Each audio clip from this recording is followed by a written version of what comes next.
Hi hello नमस्कार, मी Reshma झेर and beauty स्टुडिओमधून. तर आजचा आपला टॉपिक आहे स्किन विषयीची माहिती.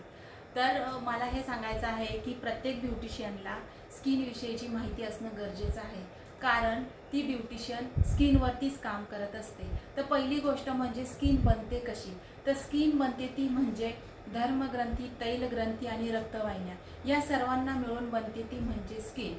तर स्किन विषयीचं ज्ञान असणं आवश्यक आहे, कारण स्किनमध्ये जे नवीन सेल्स म्हणजे पेशी बनण्याचं काम सतत चालू असते. तर नवीन सेल्स बनण्याची जी काही जुन्यावरच्या थरावर येऊन झिजून जातात ती म्हणजे स्किनच्या सर्वात खालच्या स्तराला नवीन सेल्स बनण्याचे काम चालूच असते. त्याच्यानंतरनं बनते ती म्हणजे स्किनची. आता आपण बघूया स्किनची रचना. तर स्किनची रचना म्हणजे स्किनचे लेअर असतात ते 3 प्रकारचे. तर पहिली लेअर जी आहे ती म्हणजे एपिडर्मिस म्हणजे बाह्य त्वचा म्हणजे वरची त्वचा. डर्मिस म्हणजे मध्य त्वचा म्हणजे खालची त्वचा. आणि हायपोडर्मिस म्हणजे अंतत्वचा म्हणजे एकदम खालचा लेअर, त्याला म्हणतात हायपोडर्मिस. आता त्याच्यानंतर बघूया आपण स्किनचे प्रकार. आता स्किनचे प्रकार 8 आहेत. तर पहिला प्रकार आहे नॉर्मल स्किन. तर नॉर्मल स्किन म्हणजे सामान्य त्वचा. ऑइली स्किन म्हणजे तेलकट त्वचा. ड्राय स्किन म्हणजे कोरडी त्वचा. आणि कॉम्बिनेशन स्किन म्हणजे मिक्स त्वचा. ठीक आहे. डिहायड्रेट स्किन म्हणजे शुष्क त्वचा. आणि सेन्सिटिव्ह स्किन म्हणजे संवेदनशील त्वचा. ठीक आहे. त्याच्यानंतर बघूया आपण सेलो स्किन म्हणजे तकतकीत त्वचा. आणि मॅच्युअर्ड अथवा एजड स्किन म्हणजे परिपक्व किंवा वयस्कर त्वचा. हे झालेले आहे स्किनचे प्रकार. आता बघूयात आपण स्किनची चाचणी. तर स्किनची चाचणी कशा प्रकारे केली जाते, तर लावल्यानंतर कशी ओळखायची स्किन. तर पहिला आहे टिश्यू पेपर. तर ज्यावेळेस आपण टिश्यू पेपर वापरतो, ज्यावेळेस आपण स्किन कोणत्या प्रकारची आहे ते ओळखण्यासाठी सकाळी उठल्यावर चेहरा धुतो. चेहरा धुतल्यानंतर ज्यावेळेस आपण टिश्यू पेपर थोडासा दाबायचा चेहऱ्यावरती. टिश्यू पेपर दाबवल्यानंतर जर तो चिकट झाला, थोड्या वेळानंतर जर तो चिकट झाला नाही तर स्किनची ड्राय आहे असं समजायचं. आणि जर तो पेपर चिकटपणा आला तर स्किन ऑइली आहे असं समजायचं. आणि जर टिश्यू पेपर काही ठिकाणी चिकटपणा आला आणि काही ठिकाणी जर आला नाही तर स्किन मिक्स प्रकारची आहे असं समजायचं. ठीक आहे. आता साबणाने जर आपण चेहरा धुतला आणि साबणाने चेहरा धुतल्यानंतर 5 ते 10 मिनिटानंतर जर तो चिकट लागला, स्किन जर चिकट लागली तर स्किन ऑइली आहे असं समजायचं. आणि साबणाने चेहरा धुतल्यानंतर जर स्किन तडतडू लागली तर ती स्किन ड्राय आहे असं समजायचं. आणि नॉर्मल स्किन साबणाने चेहरा धुतल्यानंतर आहे तशीच राहते, त्याला नॉर्मल स्किन म्हणतात. ठीक आहे. आता आपण बघूया लिटमस पेपर.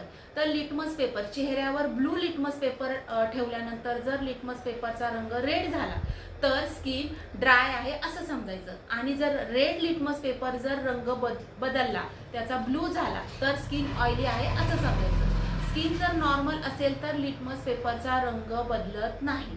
ठीक आहे. हे झाले आपले स्किनची चाचणी. आता आपण बघूया स्किनचे कार्य. आता स्किनचे कार्य कसे आहे ते बघूया. तर स्किन ही हिवाळा, उन्हाळा, पावसाळा, सूक्ष्मजंतू, आर्द्रता आणि पर्यावरणाच्या परिमाणांपासून शरीराचे रक्षण करते. ठीक आहे.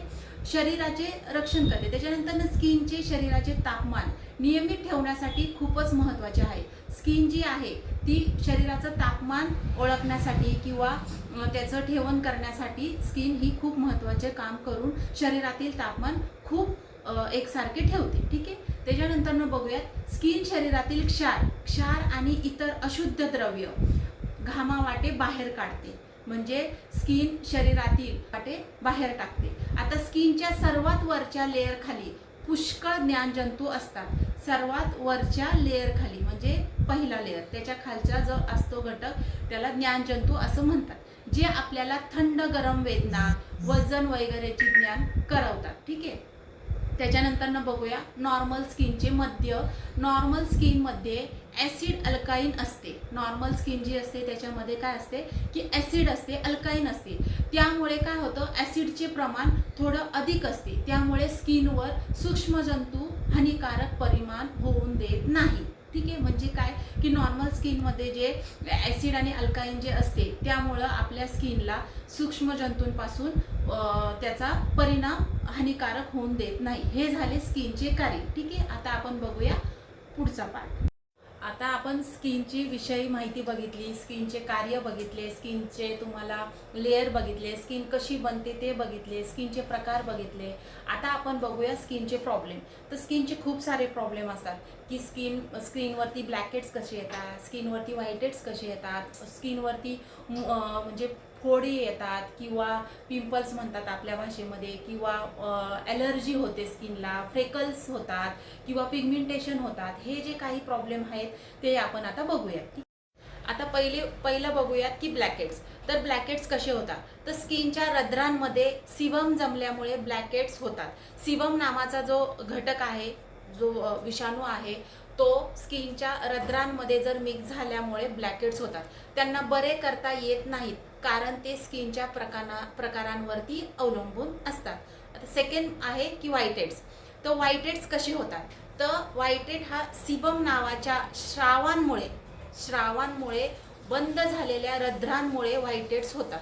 व्हाईटेट्सला मिलिया असेही म्हणतात. व्हाईटेट्स जे आहे त्याला आपण आपल्या स्किनच्या भाषेमध्ये मिलिया असं म्हणतो. आता बघूयात मुरुमे किंवा फुटकुळ्या. जे मुरुम म्हणजे काय की ॲलर्जीची बारीक बारीक जे फुटकुळ्या येतात त्याला मुरुम म्हणतात. आणि फुटकुळ्या म्हणजे पिंपल्स, जे आपल्या भाषेत म्हणतात पिंपल्स, मोठमोठे पिंपल्स. ठीक आहे.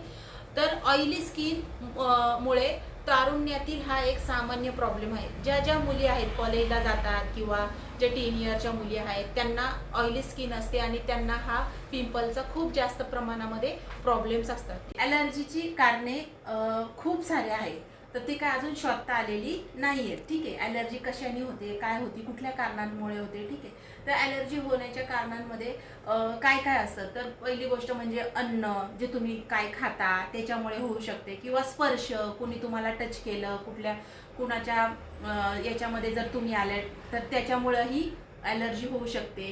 किंवा औषधं, तुम्ही काय औषध खाता, कुठली गोळी खाल्ली किंवा कुठलं काही सिरप पिलं तर त्याच्यामुळं सुद्धा ॲलर्जी होऊ शकते. दुसरं म्हणजे धुळीची सुद्धा ॲलर्जी असू शकते स्किनला. ठीक आहे. त्याच्यानंतर ना आहे धूर, जे आता ऑक्सिजन म्हणजे लोकांच्या गाड्यांचा धूर असतो किंवा कुठल्याही प्रदूषणाचं काही जाळल्यानंतर धूर होतो, त्याच्यामुळे सुद्धाही तुम्हाला ॲलर्जी होऊ शकते. ठीक आहे.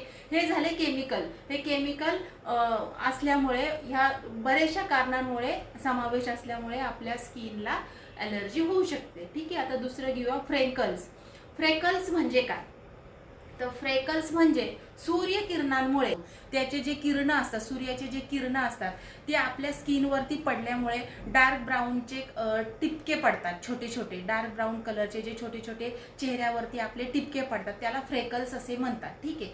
तर हे फ्रेकल जे आहे ना ते फेअर स्किनवरती, म्हणजे जे गोरी स्किन असते त्या स्किनवरती लवकर दिसून येतात. ठीक आहे. त्याच्यामुळे सूर्यप्रकाशात राहिल्याने फ्रेकल्स वाढतात. ठीक आहे. आता दुसरा पार्ट घेऊया आपण. सगळ्यात महत्त्वाचा पार्ट जो आहे तो म्हणजे पिगमेंटेशन. ठीक आहे. आता बघूया पिगमेंटेशन. तर पिगमेंटेशन ही सगळ्यात महत्त्वाचा पार्ट आहे. तर खूप साऱ्या एज झालेल्या 14 इयर्स नंतर पिगमेंटेशनचे प्रमाण जास्त प्रमाणामध्ये वाढलेले आहे.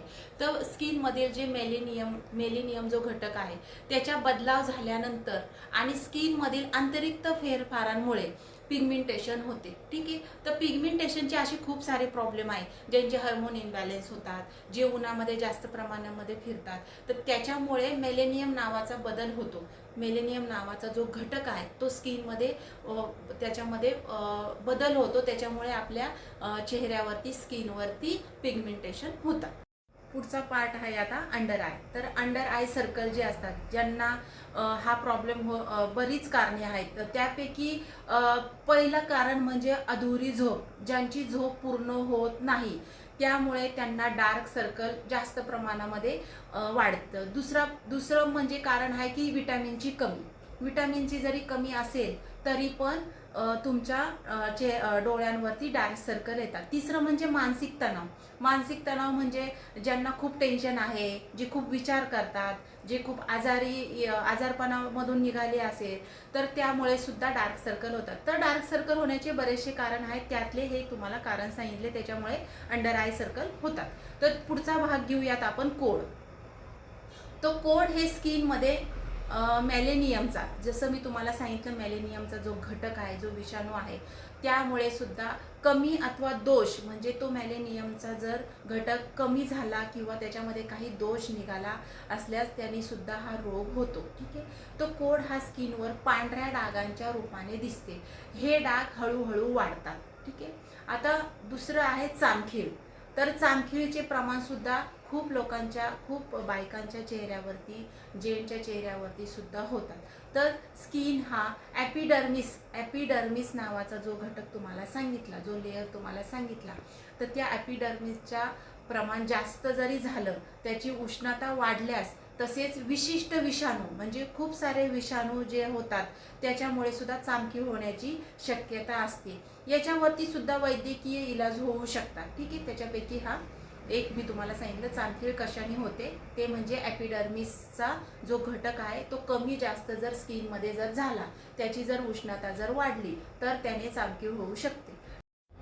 आता आपण घेऊया हायपरट्रायोसिस. हायपरट्रायोसिस म्हणजे काय, की ज्यांच्या चेहऱ्यावरती खूप जास्त केस येतात, खूप जास्त लव येतात, ज्यांच्या स्किनवर उगवणाऱ्या अतिदाट खूप जास्त प्रमाणामध्ये केसांचे प्रमाण जर वाढले, तर त्याला म्हणतात हायपरट्रायोसिस असे म्हणतात. ठीक आहे.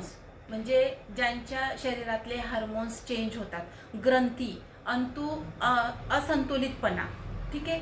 ज्यांच्या शरीरामध्ये जर हार्मोन्सचं प्रमाण कमी जास्त झाले, ज्यांच्या ग्रंथीच्या असंतुलितपणामुळे हे प्रॉब्लेम्स होतात, यासाठी लेझर उपचार सुद्धा आपण करू शकतो. ठीक आहे. हे जर तुमच्या चेहऱ्यावरती जर खूप जास्त प्रमाणामध्ये जर केस आले, ज्यांचे अप्पर लिपचे प्रमाण जास्त वाढते, साईड लॉक जास्त वाढते किंवा चीन जास्त वाढते किंवा पूर्ण स्किनवरती केसांचे प्रमाण जास्त वाढल्यामुळे, तर तुम्ही लेझरची सुद्धा उपचार करू शकता. ठीक आहे. तर पहिली गोष्ट म्हणजे सोपी भाषेत सांगायचं झालं तर हायपोट्रायोसिस म्हणजे काय, तर हायपोट्रायोसिस म्हणजे अति जास्त प्रमाणामध्ये अनिवन केस उगवतात, त्याला हायपोट्रायोसिस असे म्हणतात. हे हार्मोन्स चेंज झाल्यामुळे सुद्धा होते. तर याच्यावरती उपचार काय आहे, तर तुम्ही आपल्या पार्लरच्या भाषेत सांगायचं झालं तर तुम्ही फेस वॅक्सही करू शकता.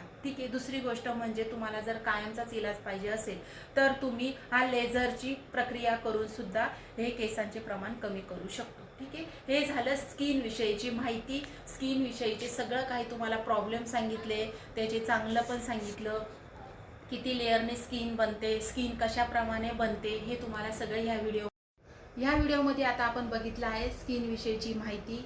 स्किन कशी बनते, स्किनचे प्रॉब्लेम काय आहे, स्किनची चाचणी काय आहे, स्किनचे कार्य काय आहे. तर हा व्हिडिओ इतका नॉलेजेबल आहे की तुम्हाला याचा खूप जास्त प्रमाणामध्ये फायदा होऊ शकतो. तर तुम्ही हा व्हिडिओ सारखा बघू शकता. जर तुम्हाला जर आवडला तर हा व्हिडिओ तुम्ही तुमच्या फ्रेंड्समध्ये सुद्धा शेअर करू शकता. जर हा व्हिडिओ तुम्हाला आवडला तर लाईक करा, शेअर करा आणि सबस्क्राईब करायला बिलकुल विसरू नका. असेच तुमच्यासाठी मी नवनवीन व्हिडिओ आणणार आहे. तर तुम्ही वेळ काढून हे व्हिडिओ बघत जावा आणि आवडल्यास लाईक, शेअर, सबस्क्राईब करायला बिलकुल विसरू नका. भेटूया आपण पुढच्या व्हिडिओमध्ये. थँक्यू.